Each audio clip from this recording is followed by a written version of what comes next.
coming, the sun's zooming in, meltdown expected, the wheat is good there, engines stop running, but I have no fear, 'cause London is drowning. I live by the river. Hello everybody, welcome to the By the Minute Arsenal podcast. It's number 30. We've made it to the big 3-0, so everything's downhill from here, I guess that means. We're doing this on the Tuesday night after the Boro game, so just to put that into context for you. I'm glad to say we have a full house, so I am Matt H. We also have Pete. Hello Pete. Hello there, Matt. And we also have, after a couple of weeks away, Matt V. Hello Matt.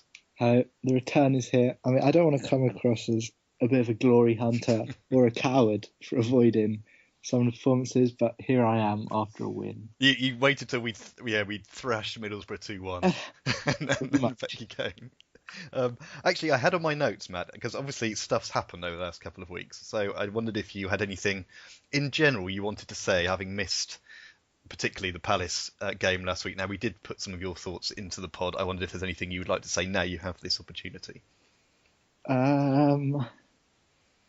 Well, I think it's just been recently, I guess, just more of the same. We've sort of always been waiting for a performance or a response to how badly we've been playing, and the only response has been to go further and further downhill, to the extent where I guess last week was the tipping point for many fans at the ground, finally turning on the players. I wouldn't go as far as to say it spurred them into greatness this week, as I'm sure we'll come on to, but I think it was important, however well we played, to just get the 3 points. And I think it's probably been, I can't think of an away win except for the Sutton one since the Swansea one in January.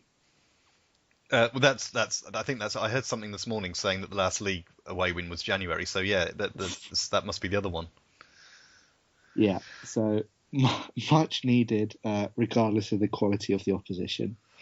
Yes, well, that's a good point. Well, that's a good place to start then. So probably a relatively quick one this week, because we've just got one game to look back on and one game to look forward to. So last night we played Boro. We won at Boro 2-1. It was, as you've alluded to there, Matt, not a classic performance. But the interest really, I thought, was what happened before and after the game. So let's look at before the game. Now, the Twitter was abuzz with, and indeed the Monday Night Football chaps on Sky were particularly excited.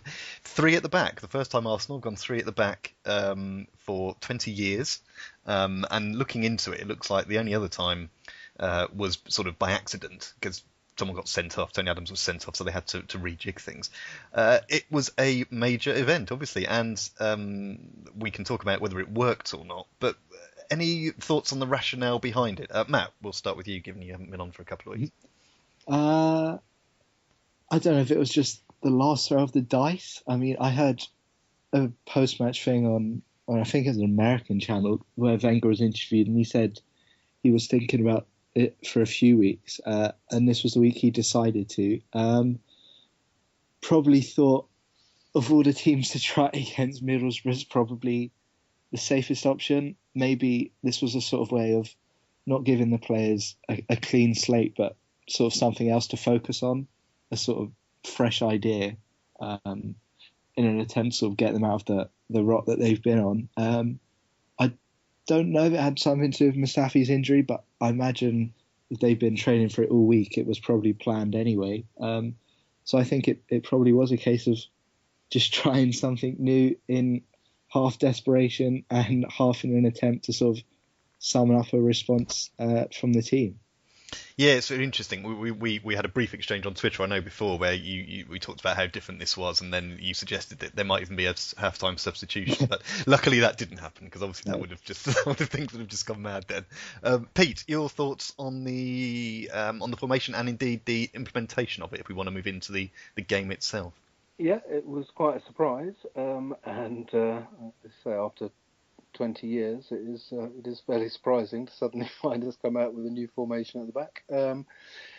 And I think it probably was, as Matt says, as an idea of a way to freshen things up and give people a new idea, because we had got into a rut. And in the past, I think, in all of Wenger's reign, whenever we've had little bad runs, normally the players have managed to get themselves out of it, and this time it just wasn't happening, was it? And so maybe this was his opportunity, as I say, you could call it a last throw of the dice, but an opportunity to just give them something else to think about rather than the difficult position we've got ourselves into, and something else to focus their minds on. Whether it worked or not, I'm sure we'll come on to. The other slight thing that's occurred to me during the day is, although it was a defensive or a change to our defensive formation, I keep wondering now actually if it was not actually about solving a defensive problem, which obviously we have. But looking at the game, I don't think it did solve a defensive problem particularly. But I think maybe it was also being used as a way to maybe get over our midfield problems, as maybe a different defensive formation would enable dysfunctioning midfield to function a bit better than it has been. Well, it's an interesting thought. I mean, I suppose relating to that is this idea: if you're going to go with three at the back, was Bellerin, was it dropped, or was this a very what's the word? A very diplomatic way of giving him a break. I mean, he did come on for the last minute, but was there a number of things came up here? The opposition giving Bellerin a rest, the fact that Monreal storms forward all the time anyway. Did these things just come together to make this? Let's give it a go. What else we got to lose? Kind of thing. Yeah, there seemed to be a few things. I don't know if Welbeck was injured, but he wasn't in the squad, so I guess we then play Giroud, and we've seen plenty of games in our normal system where Giroud up front doesn't really help anyone. So again, this was maybe a way of trying to help that with Sanchez and Ozil more of a free role. So I think it led to change theoretically across the pitch. So yeah, he probably just thought, why not? Why not? Well, it sort of seemed to start okay. You know, we had the first half was fairly forgettable. There were Boro, obviously a team even lower on confidence than Arsenal at the moment. We didn't concede an early goal, not in the first half anyway. We'll come on to that.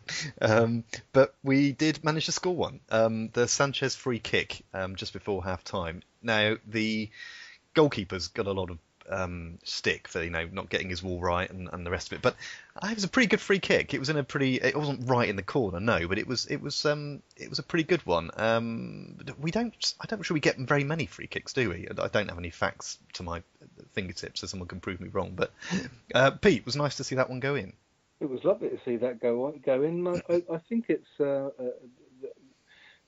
the first one Sanchez has scored for a long time, and I don't know if that's just because we haven't had very many, but I seem to remember him having missed quite a few recently that or come close to them. But this was there was a lot of talk afterwards about blaming it on the wall, there was 7 people in it and being lined up badly. But it seems to me that was a pretty great free kick that no wall or setup would have saved.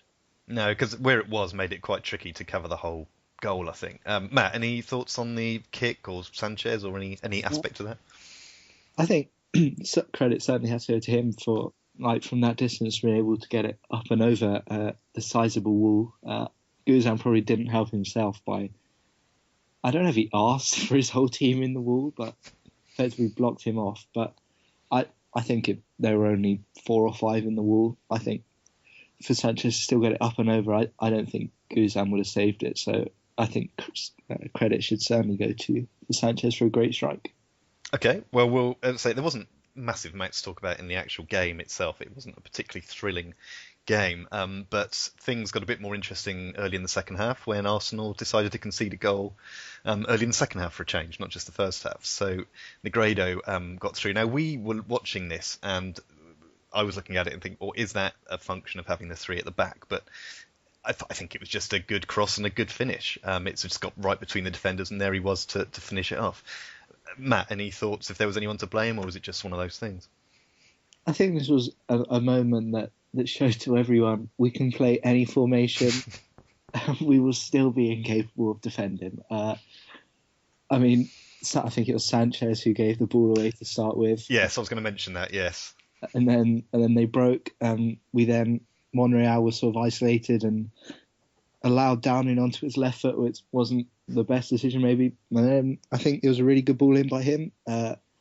Koscielny, it didn't look like he did a particularly great job as he sort of half went for a bicycle kick, but I mean, it was pretty weak defending. But I think we just got caught out on the break, didn't have enough numbers back. I don't think we really blame the system for that, just one of those things. And after that goal, Middlesbrough, I wouldn't say turned it on, but we looked like we were about to crumble. There was one episode, I think it was Friend on their left-hand side. He sort of marauded past Gabriel and a couple of others, and for 5 or 10 minutes after that goal, I was fearing the worst. But Boro had their moments, didn't they? I mean, again, we've talked about confidence already. I think it's worth noting because I think a team that was not in quite the situation they are might well have taken their chances a bit better, because they did have that period where they were putting things together, and yeah, absolutely, it was a worrying time. They didn't score 20 goals all season. So they got like 5% of their goals against us last night. I didn't really want that get up towards double figures.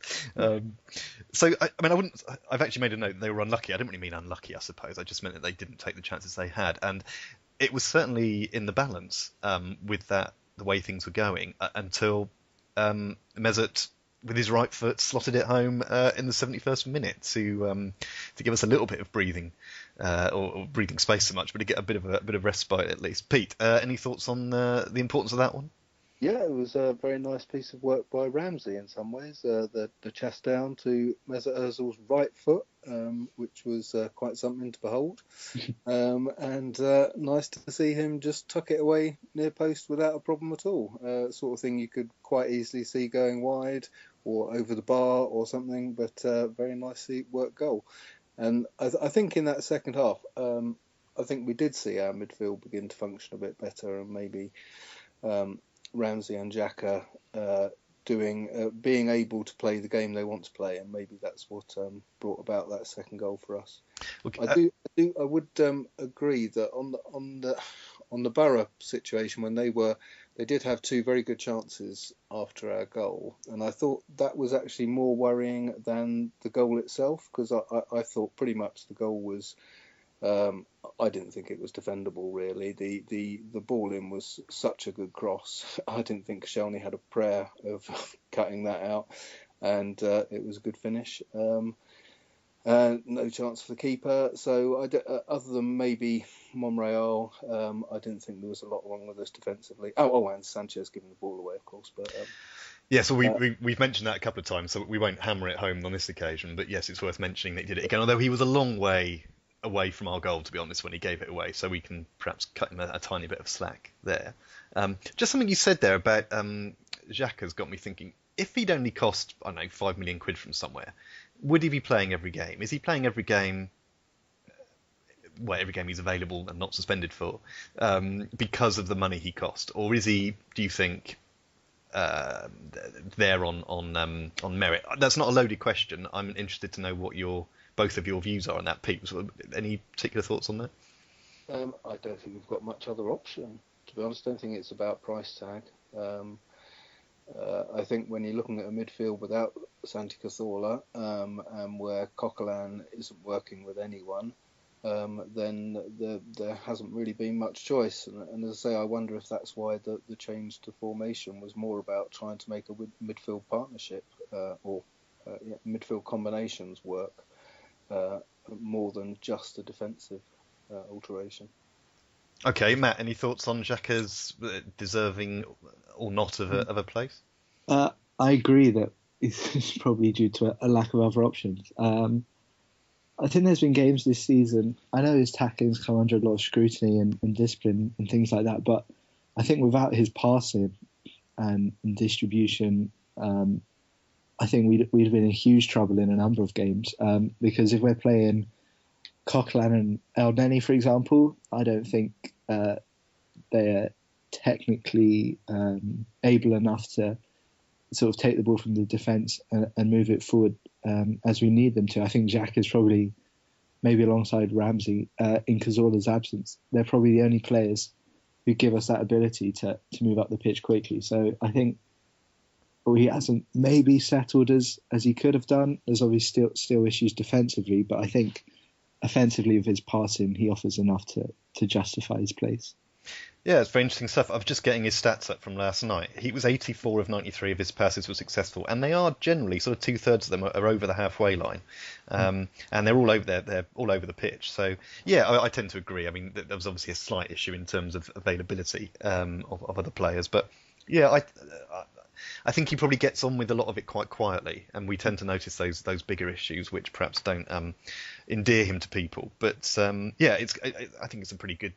It's been a pretty decent season, all things considered, given everything else that's going on. Okay, so we got to the end of the game. We held on 2-1. I have a stat that I wanted to mention to Matt specifically because I saw something this morning. I think it was Mesut Özil. Now there's all sorts going on in this stat, even though it's very brief. So you can make of it what you will. Mm-hmm. Özil got 4 tackles in last night, as in made 4 tackles, not 4 tackles on him, which might sound low, but that is apparently his joint most ever in a game. So I wondered if you had any thoughts on that. For Arsenal or for anyone? Sorry. Oh, I assume for Arsenal. So I think it's just for Arsenal. I wouldn't be surprised if it's for anyone. Clearly, this is a revolutionised team. Özil is the heir to Vieira, and he's just taken time to mature into the role.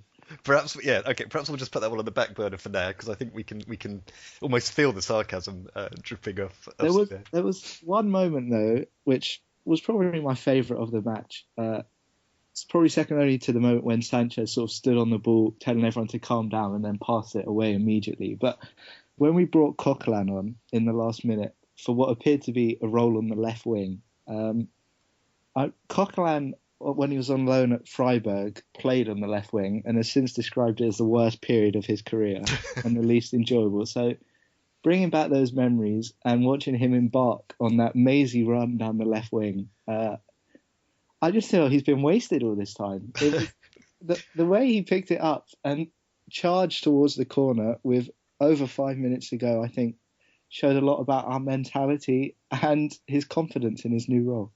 I'm hoping we shouldn't set too much store by it. I don't want any more changes to be happening. If Coquelin is turned into a nippy winger, despite hating it, then I'm really not going to be ready for that. Well, that's the match then done. What I thought was interesting also was what happened immediately afterwards. So there was 2 sort of aspects to that, and you may have seen some of this or none of it, so you might have to sort of fill in some blanks. But on the pitch afterwards, the players were reacting really quite. One or two of them, Sanchez has been picked up a lot. Really going for it, really celebrating. I'm not going to say celebrating like they won the cup or anything, but they were really enjoying the moment, shall we say. And then the second part was in the interviews afterwards. Oxlade-Chamberlain, I think it was the one who was saying it, but I guess they'd all been fed the party line, was talking about how much they appreciate the fans coming, how much they let everyone down last week. And it was all saying the right kind of stuff, but it all, maybe I'm just being cynical, but to me it all seemed somewhat choreographed. Maybe I'm being a bit harsh, but Matt, any thoughts on any of that? I imagine after Theo Walcott came out and said his things and made things worse, I imagine they were heavily prompted this week. I'd forgotten about that. Yes, we didn't want it. Really, Theo. Did no one? Did he? I mean, he shouldn't need to be told. Don't say that. But obviously, he did. Yeah, he was kept well away this week. So I think Oxlade-Chamberlain always speaks well, and I'm sure there's an element to him believing what he says, but I'm sure he was probably nudged beforehand. And I think you're definitely right in terms of how happy Sanchez in particular looked. Him and Ozil were obviously subbed off, but they came running on at the end to celebrate with the others. I mean, I don't know really what to make of how happy Sanchez looked, considering the contract situation. I guess is probably a positive. I wonder if he was just thinking, well, hey, 300 grand, but we don't know actually how much. We're not going to talk about that because we don't know how much truth that is in that. We'll talk about that if and when anything more concrete comes. Yes. But it just seemed slightly over the top, and I'm not against them celebrating when they win at all. I'd like to see it far more often, but I just thought it was slightly over the top a little bit. Pete, any thoughts on any of that stuff? Yeah, I don't know if it was choreographed. I looked at it and just thought, oh God, this is another example of Arsenal celebrating like they've won the title when they've beaten Middlesbrough. And I'm surprised they weren't taking selfies of each other. It was. I've come to think that it probably wasn't a bad thing. Actually, there's not a whole lot wrong with a show of team unity at this point in the season. After a very difficult patch. But I think a lot the Sanchez thing I think is interesting, because I think he's been doing this for the past 2 or 3 weeks, possibly, or maybe more than that, maybe since that Liverpool game even, or after that Liverpool game, that he's stopped berating everyone all throughout the course of the game, and he actually applauds people occasionally. I think he's definitely trying to change his relationship with the rest of the team. He seemed to be having a problem with Monreal last night. There was at least 2 occasions they seemed to be in the same place after the same ball, accidentally, but he seemed to sigh rather than berate. So maybe that's progress. It's less of an aggressive, you lot are a real bunch of useless whatever, and I'm the best thing since sliced bread. So I think he is definitely trying to change things, and I think that. Other than that, it was this team getting, again, a bit overexcited about beating Middlesbrough. All right. Well, we'll keep an eye on that. We did move up to, 6th in the league. We are clinging on just about in that race for the top 4. Although, as it occurred to me yesterday, it may all be a moot point if Leicester do win the Champions League, because then I'm assuming it's a top 3 and we got no chance. So... I don't know for sure what the rules are, but we'll see. We'll see what happens with Leicester who start their game later on. All right then, we'll leave that there, because the game in itself wasn't that thrilling. It was good to get the 3 points. It keeps us, as I say, just about in that race for the top 4. We talked about what happened before with the formation and what happened afterwards, so that's good. Let's move on very briefly then. We have a break from the league for a week or so, because we play Man City at Wembley on Sunday in the Cup semi-final. Pete, you're going. Thoughts about this? Hopes, fears? Will we do 3 at the back? Are we confusing Pep? This is the question. I'm hoping it's a nice sunny day and I have a nice lunch. That's fun, because you can probably control some of that. Maybe not the sunshine, but you can control the nice lunch at least. I think that's about the best I can hope for. I think it has suddenly become a lot more interesting than it was. Will we continue with this 3 at the back? It's an interesting idea. It's certainly going to leave Man City not knowing what they're going to face on the day, which could be helpful. I think probably we should go ahead and keep it up and see if we can make this work for the rest of the season. Interesting thought. Get it going for that long. Matt, any particular thoughts on this outing? What our hopes are for the competition, if any? I mean, obviously we have to be careful of getting into the Europa League via this route, if we're not too careful. I think we're in it already, aren't we? Pretty much. Oh yes, looking at the table, yes, because of the other teams that would win it. Are probably going to be a very good chance of being in the top 4. So yes. Oh well, never mind. Well, in that case, we might as well go for it. Matt, any? City do look very good. In our 2 matches this season, they've caused us a lot of problems with their width, Sterling, Sane. So if we are going to do 3 at the back, I think we certainly need to obviously address those issues, whether that means Bellerin coming back in, whether that means Gibbs instead of Monreal.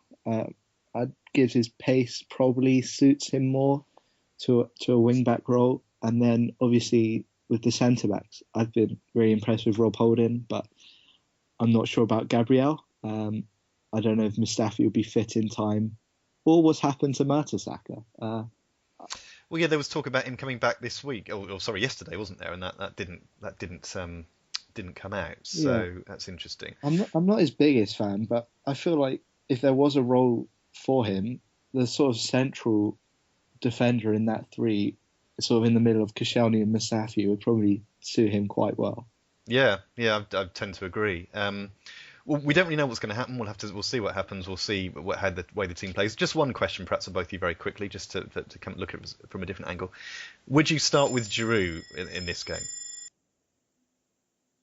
I wouldn't. No.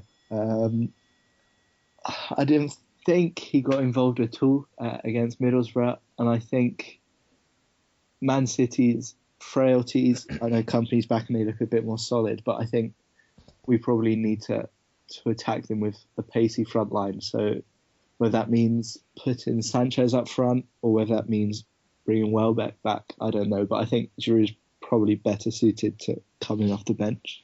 Yeah, that would tend to be my view, I think. Pete, any preference? Yeah, I'd have Sanchez, please, up front. That would be nice, wouldn't it? All right then. Well, we'll leave it there because we've gone on quite a bit about all the stuff around the Boro game, which is very interesting stuff.